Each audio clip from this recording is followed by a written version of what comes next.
Something just shattered inside Ferrari. Not an engine. Not a gearbox. Something far more dangerous.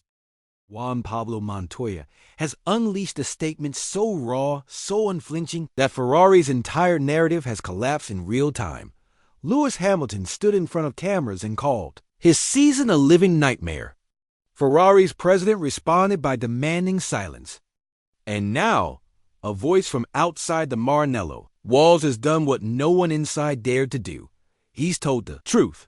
The seven-time world champion isn't the reason Ferrari is. Failing. Ferrari is the reason Ferrari is failing.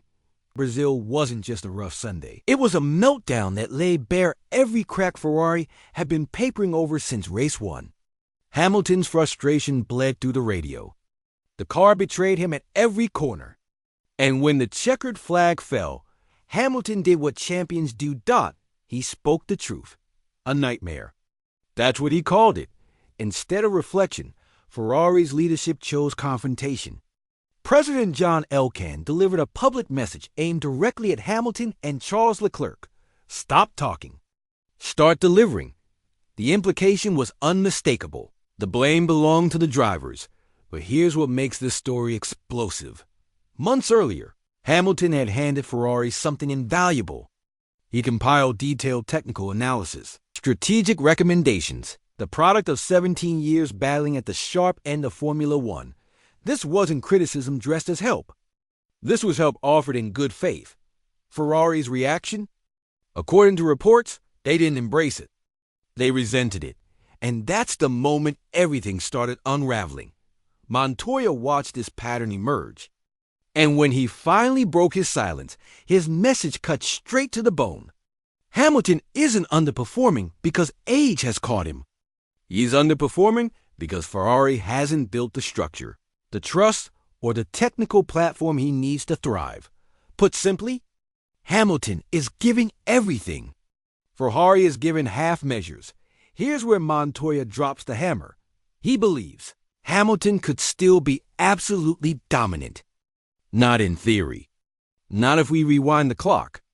Right now, today. But there's a condition Ferrari hasn't met. They need to stop treating him like a problem and start treating him like the solution. Sounds obvious, right? Except Ferrari has done the exact opposite. When Hamilton offered insight, they felt attacked. When he voiced frustration, they saw fragility. When he demanded better, they told him to shut up and drive. That's not leadership. That's insecurity, and Montoya recognized it immediately. He pointed out something crucial. Hamilton thrives when communication is open. When leadership trusts him, instead of micromanaging him by calling out the drivers publicly after their worst weekend of the season. Elkann didn't rally the troops, he fractured the foundation. Now let's talk about what Ferrari refuses to say out loud. The SF25 is fast in flashes. But those flashes are brief, unpredictable. The car's sweet spot is razor thin. Development has zigzagged. And Hamilton has been fighting these demons since the season opener. Montoya makes a critical observation. A car like this doesn't let you chase championships. It forces you into damage control. And when your leadership blames you instead of fixing the machine, the entire operation suffers. Then came the money angle. Media voices like Leo Torini started pointing at Hamilton's reported salary €2.5 million every race weekend and asked whether he was worth it. The narrative caught fire. Suddenly, Hamilton's paycheck became evidence of failure. Montoya shut that down with surgical precision. He said the price tag is irrelevant if the product underneath the driver is flawed, if the car won't respond, if the strategy keeps misfiring, if the development direction keeps shifting. No driver alive can overcome that. Not Hamilton. Not anyone that direct the criticism at the car, Montoya urged. Not at the man driving it. That reframing is seismic, because it confirms what people inside the paddock have whispered for months, but couldn't say publicly. Ferrari's crisis isn't about talent. It's about structure. So where does Ferrari go from here? First, the tension inside Maranello has reached a boiling point. Elkann is projecting authority from the top. Team principal Fred Vassar is rebuilding culture from the ground up.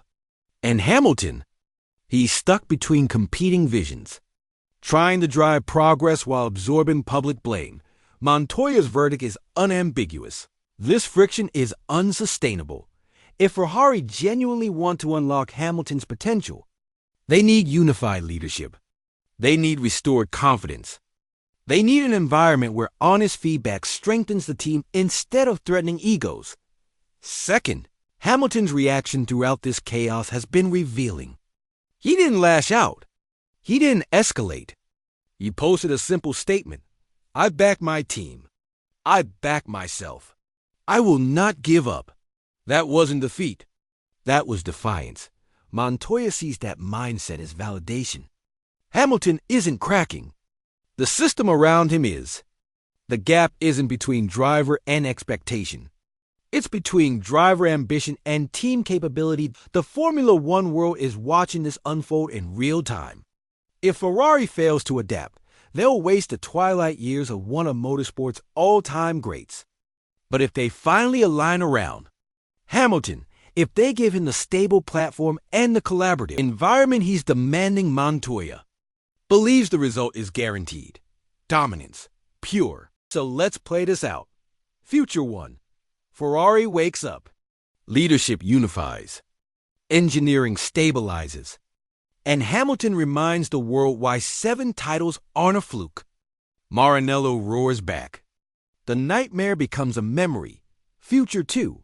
Ferrari stays the course. Blame continues flowing downward. Montoya's warning gets ignored. And Hamilton's final chapter in Formula One becomes a tragedy. Not because his talent faded, but because Ferrari never matched it. Future 3. Hamilton leaves. Not with drama. Just quietly. Because legends know when a team can't carry their weight. And Ferrari spends the next generation replaying what might have been if they just listened. But there's something deeper lurking here. What if Montoya's statement wasn't just analysis? What if it was a challenge? Because Ferrari's response to this moment will define everything. Will they finally embrace Hamilton's experience? Will they stop treating his input like insubordination? One thing has changed for certain. The spotlight isn't on Hamilton anymore.